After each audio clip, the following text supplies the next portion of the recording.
A questão. Bom dia a todos.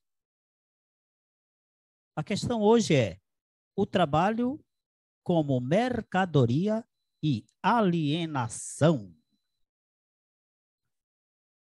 Muito bem. Sobre este assunto, vejamos um pouco a figura de Hegel. Hegel, que era um filósofo alemão do século XIX, fez uma leitura bem otimista da função do trabalho. Aqui estamos de novo dentro do campo da consideração positiva do trabalho.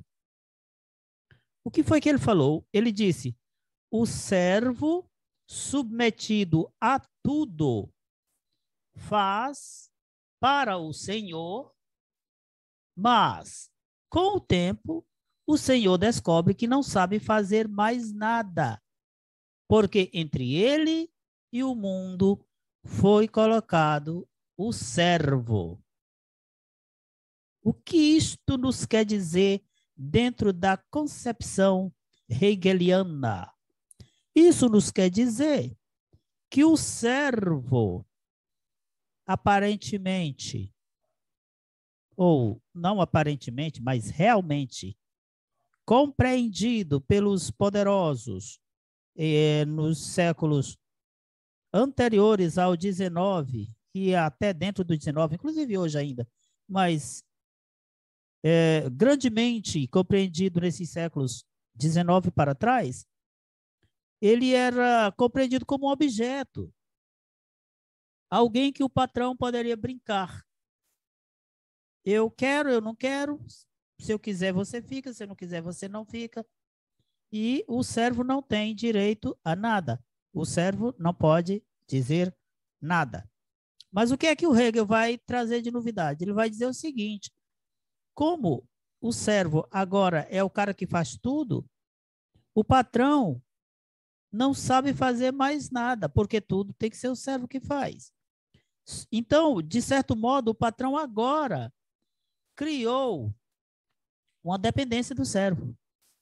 Não é só o servo que depende do dinheiro do patrão. Ah, eu tenho que trabalhar, senão... Não, agora o patrão também depende do trabalho do servo, porque se o servo não fizer, o patrão não sabe fazer. Isso implica, dentro da teoria hegeliana, que o servo meio que conquistou de novo uma certa liberdade que ele havia perdido. Ele agora pode bater no peito e dizer, ó, vamos negociar, não é mais assim também. Eu já sei que você tem um ponto fraco. Se eu não fizer, você não sabe fazer.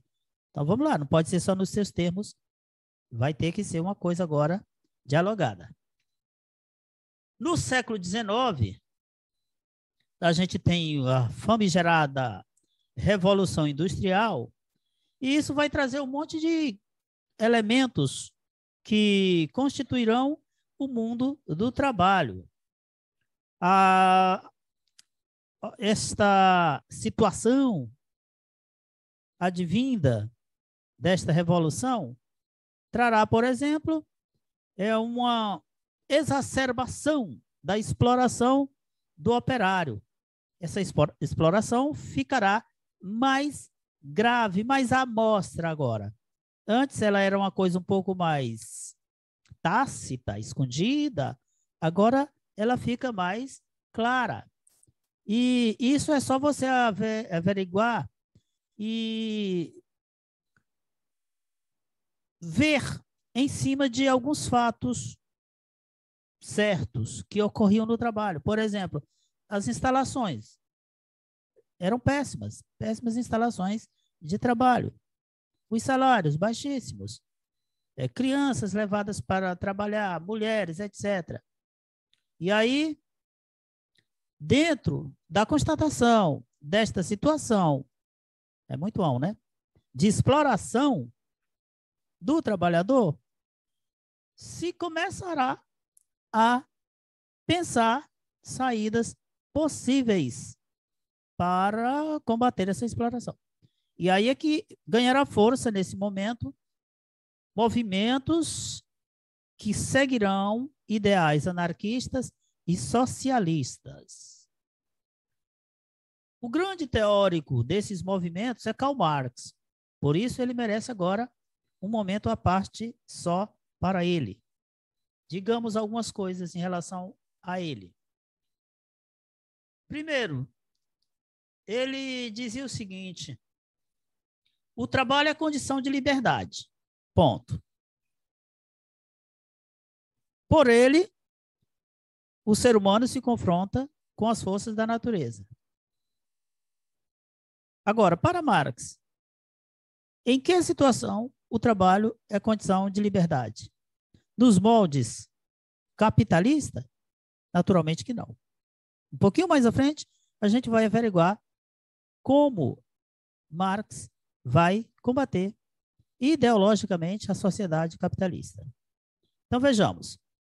Alguns elementos próprios do trabalho que não apenas estavam na teoria de Marx, mas estão, digamos assim, naquilo que nós sabemos de concreto em relação ao mundo do trabalho, é que o trabalho modifica a natureza. O trabalho transforma a própria pessoa, o próprio trabalhador. E o trabalho faz com que o próprio trabalhador se torne mais humano. E aí nós chegamos ao contraponto disso. O trabalho traz esse monte de coisas boas, mas, repetindo a pergunta retórica feita há pouco, que tipo de trabalho? Todo tipo de trabalho? Aqui é onde reside a retórica, porque muitas vezes se fala, tem que trabalhar, o trabalho dignifica o homem, o trabalho Deus amou, um monte de provérbios que tenta levar as pessoas a trabalhar, mas embutido nesses provérbios está a ideia de que, uma vez trabalhando, você chega a essas coisas que o provérbio anuncia. Por exemplo, quem trabalha cresce, o trabalho dignifica o homem. Então, de repente, você vai ver gente que trabalha e não é dignificado. E aí vem a pergunta, por que não? Como assim? O trabalho não dignifica o homem? Por que que certas pessoas trabalham e não têm dignidade nenhuma, não têm reconhecimento nenhum? São pisoteadas por praticamente o sistema econômico, social, cultural todo de uma determinada comunidade. E aí Marx vai entrar na raiz desse problema. A ideia básica dele, aqui em relação a essa questão da dignificação, é que nem todo trabalho dignifica o homem. Nem toda situação dentro da qual o trabalhador se coloque o dignificará. Existirão certas formas de trabalho que levarão as pessoas a serem dignas, mas não serão todas. E aí atingimos em cheio a forma ou modo de produção capitalista. O trabalho nesse modo de produção, ele não é capaz, aqui já estamos com Marx, de realizar a igualdade entre as partes. E aí você pergunta, por que não? E ele vai dizer, o próprio sistema já é organizado de uma maneira tal que o trabalhador não tem como crescer, não tem como ser digno, não tem como ser reconhecido. E aí veja o que ocorre dentro do modo de produção capitalista. O trabalhador perde mais do que ganha. Ele produz para outro. Aquele outro para quem ele produz é quem determina o quanto o trabalhador perceberá, o quanto o trabalhador receberá, digamos, de salário. E, além disso, existe o famigerado problema da alienação, que implicará no produto produzido escapando àquele que o produz. Então, o trabalhador não é dono do que ele produz, ele nem sequer ganha dos lucros daquilo que ele produz uma determinada coisa, essa coisa é negociada por um preço, não interessa que preço seja, quanto mais cara for, mais é dinheiro para quem o vende, que não é o trabalhador, é o dono da empresa, o empresário, ou é o bancário, ou o industrial, por aí vai. Então, ele não participa, o lucro, ele é completamente alheio a esse lucro, não sabe nada dessa parte. O próprio trabalhador deixa de ser centro de si mesmo.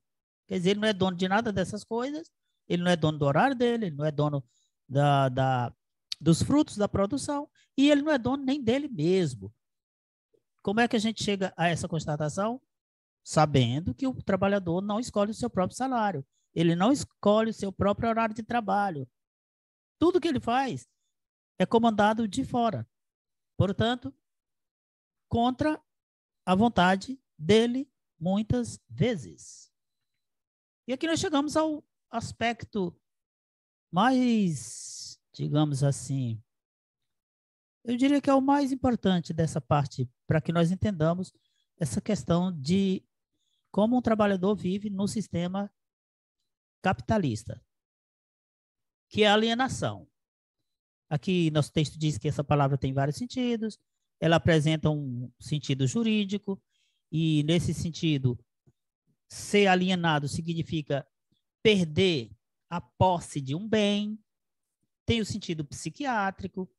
Aqui, ser alienado é perder a dimensão de si mesmo, o seu autocontrole, e nós teremos um sentido mais ideológico, onde ser alienado significará você estar por fora de tudo aquilo que lhe diz respeito.